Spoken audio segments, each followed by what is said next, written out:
Hi! Hello! నమస్తే. అందరూ ఎలా ఉన్నారు? బాగున్నారా? మేము కూడా చాలా చాలా బాగున్నామండి. అందరూ బాగుండాలి, అందులో నేనుండాలని మనస్ఫూర్తిగా అయితే కోరుకుంటున్నాను. నిమిషం కూడా లేట్ చేయకుండా వీడియోలోకైతే ఎళ్ళిపోదాం. అబ్బా! మీకొక విషయం చెప్పాలని మర్చిపోయాను. అసలు మీకు ఈ విషయం తెలుసా? అందరికీ తెలిసే ఉంటుంది. తెలియని వాళ్ళైతే తెలుసుకుంటారు. ఈ రోజు మనం ఇలా ఉండడం వల్ల చాలా మంచిది. ఒకవేళ ఇవాళ ఒక పొద్దు ఉన్నారంటే వాళ్ళకు అష్టైశ్వర్యాలు, సౌభాగ్యంతో నిండు నూరేళ్లు బాగా జీవిస్తారని అయితే అందరూ ఇలా ఆశీర్వదిస్తారనమాట.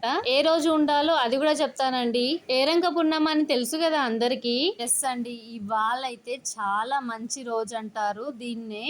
అందుకని చాలా మంది ఒక పొద్దులు అయితే ఉంటారు. ఆ ఒక పొద్దు దగ్గర అయితే నిండు పూజ అనేది చేస్తూ ఉంటారనమాట అందరూ దేవుళ్ళకి. నువ్వు కూడా ఒక పొద్దున్నావా అని మీరు అనుకోవచ్చు, కానీ నాకైతే అస్సలు కుదరదండి. ఇంకోటి పిల్లలు ఉన్నారు కదా, పెళ్ళైన వాళ్ళు 99% అయితే ఇలా ఒక పొద్దు దగ్గర అయితే కంపల్సరీ ఉంటారు. ఈవినింగ్ ఒక పొద్దు అయితే ఇడుస్తూ ఉంటారనమాట.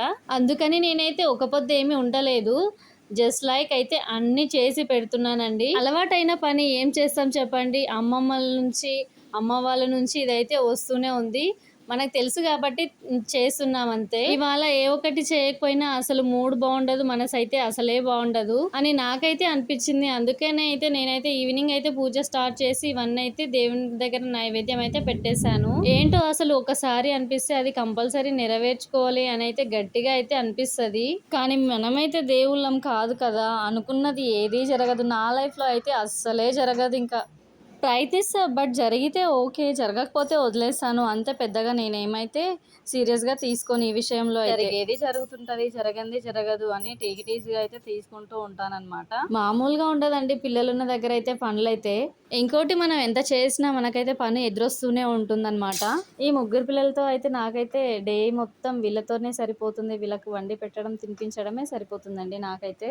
నేను మొక్కుతున్నానని నన్ను వచ్చి టీజ్ చేస్తుంది అనమాట, నువ్వు ఇట్లా మొక్కుతున్నావని. మా చిట్టి బంగారు బుడ్డి అని ఇవాళ పౌర్ణమి ఉంది అనేసి అయితే నేనైతే ఇంకా పిల్లలు ఉన్నారు. ఫస్ట్ చిన్న చిన్నగా అయితే ఇలా దేవుడికి అయితే చేసి పక్కన పెట్టేశాను. ఆ తర్వాత ఈ భక్షాలను అయితే మామూలుగా కవర్ మీద పెట్టి చేస్తారు కదా, ఇలా అయితే ఫస్ట్ టైం అయితే ట్రై చేశానండి. అయితే ఎలా వచ్చాయని మీరే చెప్పాలి. మా వాళ్ళైతే ఏంటి అమ్మా కవర్ లో చేస్తున్నావు అనేసి అయితే వాళ్ళైతే వింతగా షాక్ అయిపోతున్నారు అనమాట. ఎప్పుడు చేసిన బల్లర్ష తీసుకొని అయితే సరిచేదాని అనమాట. సో బల్లర్ష పీట తీసుకొని దానిపైన సరిచేదాన్ని. ఇవాళ డిఫరెంట్ గా ఇలా చేస్తే వాళ్ళైతే షాక్ అయిపోయారు. ఇలా చేస్తే ఏంటంటే చాలా సాఫ్ట్ గా ఉంటాయి, తొందరగా డ్రై అవ్వవు. అలా చేసినా కూడా గాలికి డ్రై అవుతాయి అలా. బట్ అప్పటికప్పుడే కదా కొంచెమే అనేసి అయితే త్వరగా ఇలా చేసి అయితే పెట్టాను. ఇంకోటి ఫాస్ట్గా కూడా అయిపోయేదే అండి ఇలా చేస్తే. ఇలా పెన్నం వరకు వేసేంత వరకు అయితే నాకైతే తెలియదు చినుగుతాయా ఏంటి అని అయితే. ఇంకోటి నేనైతే మ్యాక్సిమం మైదా వాడొద్దని అయితే మైదా వాడకుండా ఇలా చేశానమాట. ఈ రెండింటిని అయితే దేవునికి ఇలా చిన్నగా, అంటే పెద్దవాళ్ళు చేస్తారు చూడు ఆ స్టైల్లో చేసేసానమాట. ఇలా అయితే కొంచెం త్వరగా అవుతుంది, ఇంకోటి ఫాస్ట్గా అయిపోతుందని ఇలా చేసి దేవునికి అయితే నైవేద్యం పెట్టేసుకున్నాను. ఇలా దేవుని దగ్గర పెట్టుకున్నాము. ఇంకా మామూలుగా అయితే ఊర్లో ఇంకా దేవర్లకు అయితే పెడతారనమాట. ఇంకా మాకు కూడా దేవర ఉందనమాట. ఇంకా అక్కడ అయితే చేయలేదు, కనీసం ఇక్కడ ఇంట్లో అయినా చేసుకుందాం అనేసి అయితే ఇంట్లోనే చేసి పెట్టేశాను. ఎక్కడైతే ఏముంది, ఎక్కడి నుంచి అయితే ఏముంది, ఇక్కడ నుంచే మొక్కినా ఎక్కడి నుంచి మొక్కినా మొక్కు మొక్కే కదా అనేసి అయితే అనిపించింది. ఇంకా ఇలా అయితే చేసి అలా పెట్టేశానండి. ఇంకా మా పిల్లల్ని ఏదో ఒకలా బిజీ అయితే చేసి నేనైతే ఇలా ఫాస్ట్గా ఇంకా తినడానికి అయితే చేసి పెడుతున్నాను వాళ్ళ కోసం. ఫస్ట్ టైం చేశాను, ఏం బ్రేక్ కాకుండా చాలా మంచిగా సూపర్గా వచ్చాయి, ఏమాత్రం చినగకుండా సూపర్ అంటే సూపర్గా వచ్చాయి. అవునండి, మీరైతే కాకరకాయని ఎలా చేస్తారు? నేనైతే ఇలా సింపుల్గా చేస్తాను. ముందుగా అయితే సాల్ట్ వేసి వీటిని అయితే ఇలా కలుపుతానండి.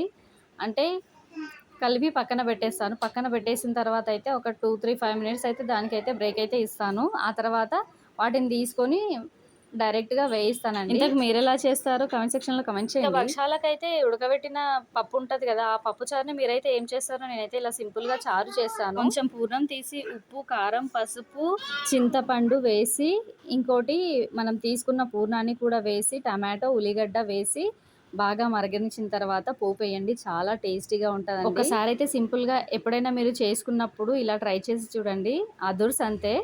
ఇంకా తిన్నవాళ్ళు మొత్తం వావ్ చాలా చాలా టేస్టీగా ఉందని అనాల్సిందే. ఈ చారు అయితే అమ్మ నుంచి అయితే నేనైతే నేర్చుకున్నాను. ఇప్పటి వరకు ఇంకా అదే ఫాలో అయిపోతుంటాను అనమాట. టైంలో అదే సేవ ఇదే సేవ పూర్ణమే సేవ అని మా అమ్మ పిల్లలతో వేయిస్తూ ఉంటుండే కదా, సో అదైతే గుర్తు పెట్టుకొని ఇదైతే చేసేసాను అనమాట. ఇలా ఛానల్ అయితే మర్చిపోకుండా గుర్తించుకొని లైక్ చేయండి, డైలీ వాచ్ చేయండి, సబ్స్క్రైబ్ చేసుకోండి. Bye bye.